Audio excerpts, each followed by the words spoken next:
Warum müssen wir darauf warten? Warum können wir es nicht kennenlernen? Solche Fragen durften nie aufkommen und das war wahrscheinlich das Entscheidende und Bösartige, warum ich weggesperrt werden musste.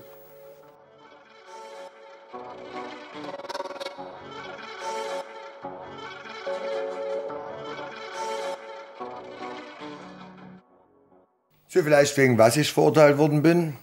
Der Angeklagte wird wegen mehrfacher ungesetzlicher Wareneinfuhr, Verbrechen gemäß § 12 des Zollgesetzes in der Fassung zur Änderung und Ergänzung des Zollgesetzes vom 28.06.1979 in Tatmehrheit wegen mehrfacher Zollhehlerei, das ist nur Vergehen, steht hier, und wegen mehrfacher ungenehmigter Devisenwertumläufe, so nannte man also Westgeldtauschen, des Devisengesetzes in der Fassung zur Änderung und Ergänzung des Devisengesetzes 20.06.1979 zu einer Freiheitsstrafe von 3 Jahren verurteilt. Die nachfolgend aufgeführten Gegenstände werden eingezogen. Und da ist ja die ganze Seite von all dem, was man eingezogen hat. Also alles das, was ich illegal einführen lassen habe, hat man eingezogen. Die ganzen Geräte, die ich auch an andere verkauft habe, die wurden eingezogen. Und ich will noch mal was vorlesen aus der Begründung. Vielleicht ganz kurz mal am Anfang. Deshalb hatten meine Eltern auch Hoffnung, dass ich also hier nicht verurteilt wäre, weil in der Urteilsbegründung geht es mit diesen Sätzen los. Der 32-jährige nicht vorbestrafte Angeklagte erlangte mit der Berufsausbildung als Elektronikfacharbeiter den Abschluss der 12. Klasse. Aufgrund seines Interesses für Musik- und Unterhaltungstechnik wandte er sich 1974 in seiner Freizeit der Durchführung und Gestaltung von Diskothekveranstaltungen zu. Durch Einfallsreichtum und persönliches Engagement entwickelte sich seine Diskothek zu einer der bedeutendsten Schallplattenunterhaltungsformationen im Bezirk Dresden. Im Mai 1984 erhielt er die Berufseinstufung als Disco-Moderator und war ab diesem Zeitpunkt freischaffend. Er war Mitglied der Bezirksarbeitsgemeinschaft Amateurdiskotheken und Mitglied der Bezirksberatergruppe.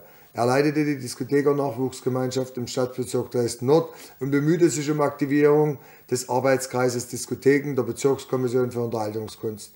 Seit 1985 ist der Angeklagte Mitglied der Sektion Diskotheken beim Komitee für Unterhaltungskunst der DDR.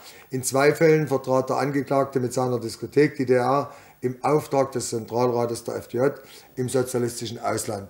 Aufgrund seiner außerordentlichen Initiative und der daraus erwachsenen qualitativ guten Leistungen wurde er mit der Otto-Becker-Medaille in Silber und als hervorragendes Volkskunstkollektiv ausgezeichnet. So, jetzt müsste ich ja eigentlich meine nächste Auszeichnung kriegen.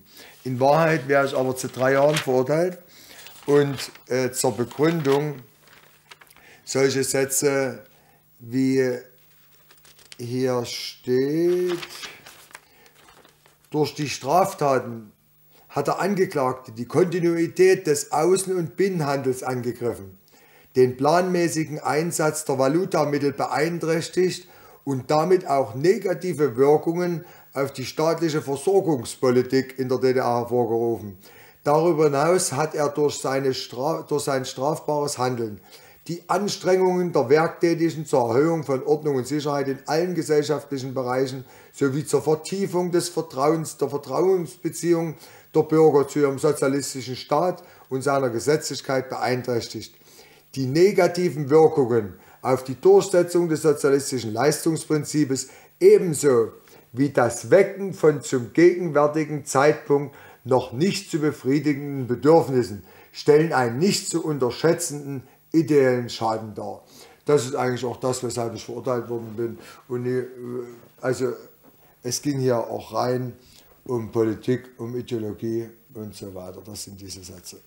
Und wenn man dafür überlegt, dass man die Kontinuität des Staates angegriffen hat, die Einsatz der Valutamittel und so weiter. Wie gesagt, ich denke, ein ganz besonderer Punkt war, dass hier das Wecken von zum gegenwärtigen Zeitpunkt noch nicht zu befriedigenden Bedürfnissen, also die Bürger darauf aufmerksam zu machen, dass es mehr gibt auf der Welt, mehr als das Sternradio, was hier verkauft wurde. Das war die Gefahr, weil ja dadurch dann die Leute aufwecken und sagen, warum bekommen wir das nicht, warum kommen wir nicht an sowas ran, Warum müssen wir darauf warten? Warum können wir es nicht kennenlernen? Solche Fragen durften nie aufkommen und das war wahrscheinlich das Entscheidende und Bösartige, warum ich weggesperrt werden musste. Und das im Namen des Volkes.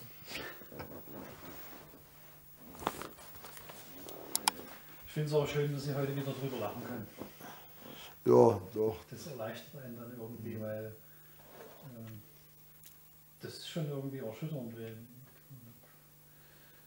Das so, also die Emotionen, die da auch hochkommen, was da alles damit verbunden ist. Ne? Und Ja. also wenn man so an früher denkt, ne? Und dass es einfach auch sinnlos war. Bitte? Dass es auch sinnlos war, das ist so eigentlich. Nein. Mir war wichtig, mein Urteil aufzuheben, auch deshalb, weil immer wieder gesagt wurde, ich hätte gesessen wegen hier sexuellen Handlungen mit Minderjährigen. Ist immer wieder das Gerücht gewesen, deswegen hängt ja auch eine Kopie von dem Urteil in meiner Gaststätte Knast. Immer wieder wurde es gesagt, du hast da gesessen wegen Kinderfickerei und so, also das habe ich mir oft anhören müssen. Ja, obwohl ich damit überhaupt nichts am Hut, aber das, wenn man weiß, jemand ist homosexuell, dann stellt man das dann schnell auf so eine Stufe und denkt dann, deswegen war mir es wichtig, dass das Urteil erzählen könntest du viel, aber so konnte es jeder nachlesen. Nee, jeder nachlesen. Ja. Herr Förster, wir danken Ihnen.